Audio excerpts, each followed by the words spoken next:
कौन सी पढ़ाई कर रहे हैं? बीए फाइनल ईयर, क्या सब्जेक्ट है? हिंदी संस्कृत हिस्ट्री। हिंदी, संस्कृत और history.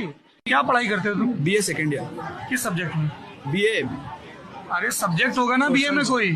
Plane BA plane. Hello दोस्तों, कैसे हैं आप लोग? तो दोस्तों, आज का ये वीडियो लल्लन टॉप के जर्नलिस्ट यानी सौरभ जी के ऊपर अनलिमिटेड ठग लाइफ वीडियो होने वाली है। इनका पूरा नाम सौरभ त्रिवेदी है और ये लल्लन टॉप के फाउंडर है। इनका जो यूट्यूब चैनल है मोस्टली डिपेंडेंट है पॉलिटिकल कंटेंट के ऊपर और ये बहुत बढ़िया है। सौरभ जी सभी पार्टी के लल्लन टॉप के सभी के साथ इंटरव्यू कर चुके हैं, लेकिन जब कभी बीजेपी वालों के साथ इंटरव्यू करते हैं तो देखने में मज़ा आ जाता है भाई। ये पूरे इंटरव्यू में बीजेपी वालों की मानसिकता और उनके प्रोपेगेंडा बाहर निकालने का काम करते हैं। और जब कभी इंटरव्यू में बीजेपी वालों फंसते हैं तो जैसे मछली जाले में फंसती है भाई। तो चलिए वीडियो स्टार्ट करते हैं। Doctor Patra, do you eat nonveg? No, I don't. पर आपकी पार्टी के बहुत सारे कलीग खाते हैं। तो बिल्कुल खाना चाहिए, कोई बुराई नहीं है। मैं तो उड़िया हूँ, उड़िया बंगाली बिना मछली के तो रह नहीं सकते। तो फिर एनिमल किलिंग से दिक्कत है या कोई त्योहार है? बकरीद का जिक्र करना चाहते हैं? नहीं, मैं कुछ नहीं। बाप रे, ये तो धोती खोल रहा है। मैं कुछ चीज आपने नहीं देखिए, लल्लन टॉप अड्डा है, खुल के बात करते हैं ना। देखिए मैंने घुमा फिरा के क्या बात मेरे देश की जीडीपी पिछले 2 दशक में सबसे कम है ग्रोथ रेट। अरे बाप रे, ये तो धोती खोल रहा है। अगर नोटबंदी, एक्चुअली वो नोटबंदी तो थी नहीं। क्या था फिर? नोट बदली था। उसी को तो नोटबंदी कहते हैं कि जो नोट है वो नहीं चलेंगे, लेकिन उसको दे दीजिए, दूसरे मिल बाद जाएंगे। दूसरे मिल जाएंगे। हाँ, तो ये नोट बदली था। नोटबंदी तो इसको गलत ढंग से कह दिया गया। नोटबंदी परफेक्ट वर्ड नहीं है उस अभियान के लिए। नोट बदली अभियान था। नोट बदले। इस प्रकार की बचकाना बातें किसी के गले नहीं उतरती, लोग मजाक उड़ाते हैं। पर देश का रिजर्व बैंक तो कहता है कि 99.8%, एक मोटा मोटा आंकड़ा, उतनी करेंसी वापस आ गई। 99.8% में 0.2% बचा ना, वो सारे पैसे से आतंकवाद हो रहा था।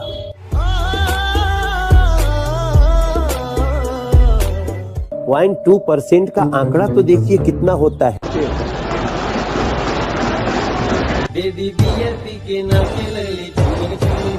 हाँ बताइए। ताजमहल एक हिंदू राजमहल था, उन्होंने नहीं बनाया। ये तो लेटेस्ट न्यूज है। आज भी आप चले जाओ, जिसको हम ये बंद कहते हैं, देखो भाई देखो, इस हर ताजमहल के चारों तरफ गायों की मूर्ति है, सूर्य भगवान की मूर्ति है। गायों की मूर्ति? बिल्कुल। और वो गाय की मूर्ति आपने कहाँ देखी ताजमहल में? आप जाओ ना, देखो आपने सरी। देखी है? हाँ देखिए। तूने तो झूठ पे झूठ तेरी माँ की। एडल्ट बात मत कर, इधर माँ बहन खड़ी, एडल्ट बात मत कर। वो एक हिंदू मंदिर था। ये जो कह रहे हैं ना मकबरा है, मकबरे के ऊपर कभी भी है ना पानी नहीं टपकता है।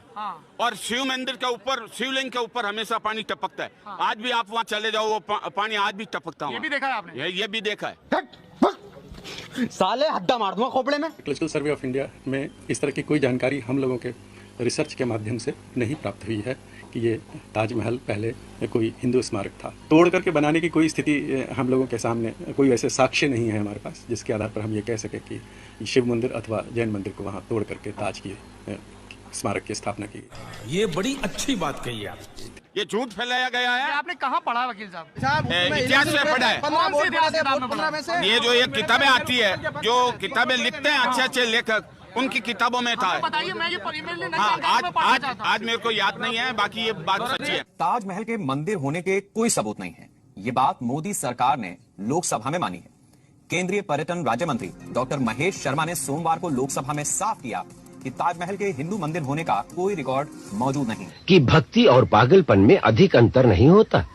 सांसारिक दृष्टि से देखो तो भक्त पागल ही जैसा दिखाई देते। आप इतना नाराज क्यों हैं जेडीयू से? एक तो मेरा पर्सनल कारण है। अच्छा।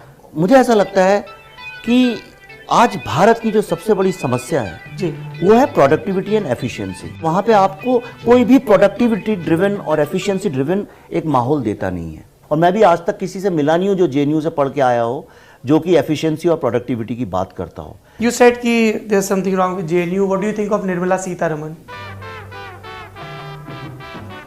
जेएनयू से इतने इंटेलेक्चुअल्स, इतने अच्छे लोग वहाँ से निकले हैं जी, आप जिसकी कल्पना भी नहीं कर सकते हैं। वो आता माजी सटक ली, इस पार से उस पार। कोई ऑनेस्ट जर्नलिस्ट दिखते हैं आपको? Can you name few? मैं विश्वास करना चाहता हूँ आप हैं। और मैं इतने how do you decide that? Sir मैं डायरेक्टर हूँ, मेरी आंखें समझती हैं बात को। अच्छा। मैं बॉडी लैंग्वेज और आदमी की आंखें देख के समझ सकता हूँ। A few moments later. I am from JNU. अच्छा चलिए कोई बात नहीं है, पर आपकी बॉडी लैंग्वेज से मुझे बहुत देर से शक हो रहा था। अच्छा, हाँ कैसी होती है बॉडी लैंग्वेज जेएनयू वालों की?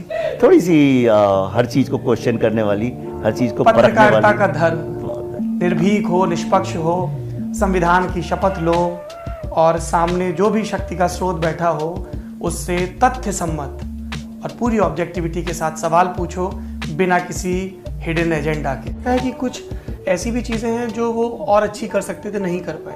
If you have to criticise Narendra Modi's tenure, कोई भी गलत फैसला नहीं हुआ। आप सोचती हैं और आप अपने ख्यालों का इजहार करती हैं। आप उनकी तरह नहीं हैं जिन्होंने सुविधाजनक चुप्पियां ओढ़ रखी हैं पक्ष या विपक्ष में, इसलिए आपसे ये सवाल पूछ रहा हूं। मैं सही बताऊं, मैंने कभी इस बारे में सोचा नहीं है, तो मैं सोच के बताऊंगी आपको जरूर। हिपोक्रेसी की भी सीमा होती है। मेरा एक स्वभाव है कि मैं सिर्फ अच्छाइयां देखती हूँ आदमी की, मैं बुराइयों पर ज्यादा गौर करती नहीं। Right, it's a war of narrative. हम सब अपने ये नैरेटिव का वॉर चला रहा है लाखों साल से, और उसमें कोई गलत बात है भी नहीं। मेरे पीछे बोर्ड है, आप देखिए। इंटॉलरेंस फेल, अवॉर्ड वापसी fail, lynching fail, beef campaign fail, Rohit Vemula campaign fail, आजादी आजादी बर्बादी भारत के टुकड़े campaign fail, totally exposed, CAA NRC fail, Muslim is scared, Muslim डरा हुआ है फेल, 370 और कश्मीर फेल। तो ये बिल्कुल गलती भी मत कर लीजिएगा मानने की कि मैं सिर्फ फिल्म मेकर हूं। मेरा एजेंडा है। अच्छा। Rafale fail, Rahul Gandhi emerging as a new leader fail, Priyanka Gandhi emerging as a new leader fail, Arvind Kejriwal is honest and he will bring new politics fail. Mister चुप कर बे कुत्ते। नेहरू जी ने तो आजादी भी ली थी, तो आपके वो भी अंग्रेजों को वापस दे देंगे? वो भी आपने कॉन्ट्रैक्ट बेस पर ही ली है, पूरी लड़के नहीं ली है। एक सेकंड। हाँ जी, क्या कह रही हैं? वही मैं बता रही हूँ कि ये भी 99 साल की लीज पर ले पाए थे आप। अगर आप में इतनी कुब्बत थी तो पूरी आजादी लेते ना, उस टाइम क्यों आपने लीज पर ले ली? 99 साल की लीज पे? हाँ, ये जो आजादी हुई है ये 99 साल की लीज पर है। भारत कंप्लीटली आजाद नहीं है। एक सेकंड, अरे ये बहुत बड़ी बात कह रही हैं। ब्रिटिश क्राउन ने भारत को 99 साल की लीज पर दिया हुआ है, ये कंप्लीटली आजाद नहीं है भारत, और ये भी कांग्रेस वालों की ही देन है जो है। दीदी वाह दीदी। नहीं दीदी वाह दीदी।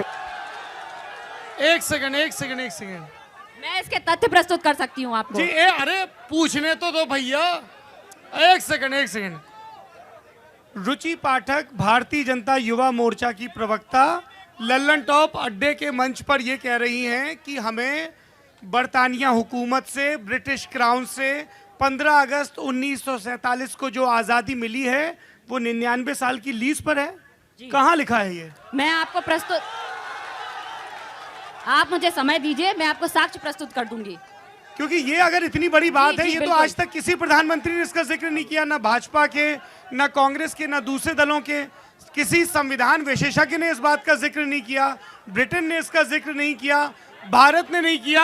हालांकि कुछ यूट्यूब के वायरल वीडियोस में कहीं की ईंट कहीं का रोड़ा जोड़ के ये थ्योरी चलाई जा रही, पर इसका कोई साक्ष्य नहीं है। तो आप समय दीजिए ना, इसको प्रस्तुत किया जाएगा। चूतिया बनाया तुमको। आपने कहा कि सरदार वल्लभ भाई पटेल वकील थे, बिल्कुल सही कहा, पर वकील तो नेहरू भी थे।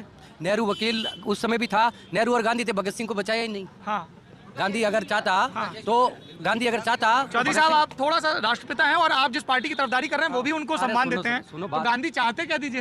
राष्ट्रपिता होंगे लेकिन उन देश के लिए कुछ नहीं किया। भगत सिंह, अगर भगत सिंह को बचाते, हम तो भगत सिंह की विचारधारा के हैं। अच्छा। आजादी कोई चरखा चलाने से नहीं मिली थी। अच्छा। आजादी तो बम के धमाकों से ही मिली थी। अंग्रेज डर के भागे थे। अंग्रेज डर के भागे थे अंग्रेजों की। अब क्या, मैं डर के नहीं भागूंगा, मेरे बात छोड़ दीजिए। और क्या पूछना चाहता? तो नहीं, आप बड़े दिलचस्प आदमी हैं चौधरी साहब, 2 मिनट रुक जाइए। तो बम के धमाकों से आजादी मिली थी, कैसे भारत छोड़ो जी आएंगे आपके पास भी आएंगे, एक बार चौधरी साहब से थोड़ा ज्ञान ले लूं। तो ज्ञान तो आपके पास ज्यादा है। गांधी और नेहरू ने कैसे भगत सिंह को नहीं बचाया? वो चाहते तो उस समय भगत सिंह को फांसी होती क्या? गांधी इरविन पैक्ट के बारे में सुना है आपने? किसका? Gandhi Irwin pact. नहीं सुना मैंने। नहीं सुना है? वो आप तो बताओ। फिर नहीं, मैं तो बता ही दूंगा, मैं तो ललन टॉप पे साल भर बताता हूँ। तो लेकिन ये आप लोग व्हाट्सएप यूनिवर्सिटी जो ज्ञान मिलता है सिर्फ उस व्हाट्सएप पे नहीं है हम। हाँ, कहाँ पढ़ा? गांधी इरविन पैक्ट बताइए। हम नहीं, व्हाट्सएप वाले हम है ही नहीं। गांधी इरविन पैक्ट क्या था भाई? हम तो अभी भी कह रहे हैं गांधी इरविन पैक्ट क्या था। एक और बताऊं आपको, गांधी इरविन पैक्ट। एक मिनट आप बात सुन लो। नहीं, आपने, मेरा नाम सौरभ है, सौरभ जी, मैं ये कह रहा हूँ कि हमें इस तरह बात तो अरे सुनूंगा, आप ही सामने माइक रहेगा, हमें इस तरह के स्वीपिंग रिमार्क्स नहीं देने चाहिए। आप लोग तो वकील हो, जब आप लोग मुकदमा लड़ते होगे तो आप लोग आईपीसी दिखाते हो, अलग अलग कोर्ट के जजमेंट दिखाते हो, है ना।